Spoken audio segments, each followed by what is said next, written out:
Friends, it's Jeff with your weekly devotional thought. Today's going to come out of the Old Testament and Numbers 28 verses 1 and 2. The Lord said to Moses, "Give these instructions to the people of Israel. The offerings you present as special gifts are a pleasing aroma to me. They are my food.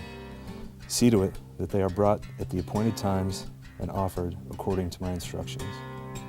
The first thing I thought of after reading that passage was, does God experience hunger pangs? And the gut reaction would be no. God is an uncreated, self-existent spiritual being. He doesn't need sustainment from an outside source, but I think the Bible is pretty clear that God has a burning desire, a hunger that he longs to feed. Moses and the Israelites, well, they were wandering the desert. God longs for a relationship with them, so he establishes this system of rituals and sacrifices and offerings that become the book of Leviticus. And from this system of sacrifices and rituals and offerings, the Israelites are able to atone for their sins and to at least draw even with God. Luckily, with the sacrifice of Jesus Christ, we no longer live under that system of rituals and sacrifices, and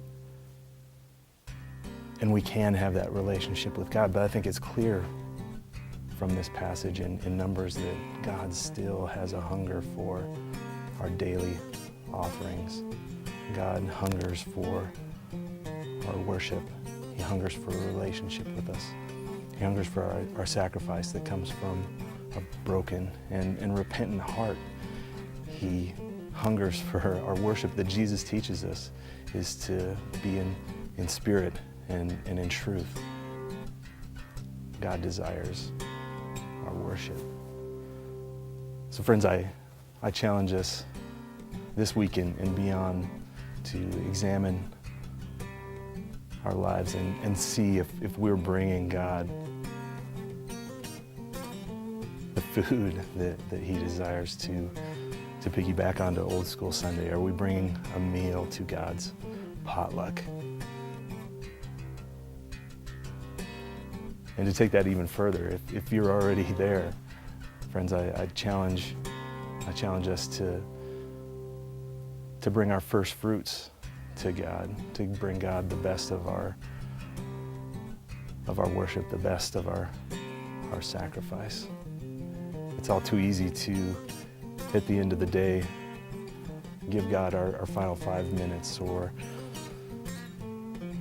to push it off to the next day. But friends, I challenge us to, whether it be our giving, whether it be our devotional time, to give God our best, our first fruits, and to see if he doesn't bless us and how our lives aren't blessed in return.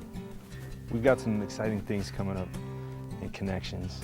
The 10th of March, after Sunday service, we've got Servant Sunday. You may know it as a ministry fair, but it's an opportunity for everyone to get to see the behind the scenes of the ministry. If you're on a team, there'll be training. We'll equip you for future ministry. If you're looking into a ministry, if you're not sure where God can use you, there's going to be all the different ministries here. March 15th through the 17th, we've got men's retreat. If you want to reserve your spot, please have your money delivered by the 3rd of the month. 24th, something really exciting. We've got Passover meal. It's a traditional Passover meal that's going to be hosted by Jeremy White. Please RSVP to him. It should be awesome.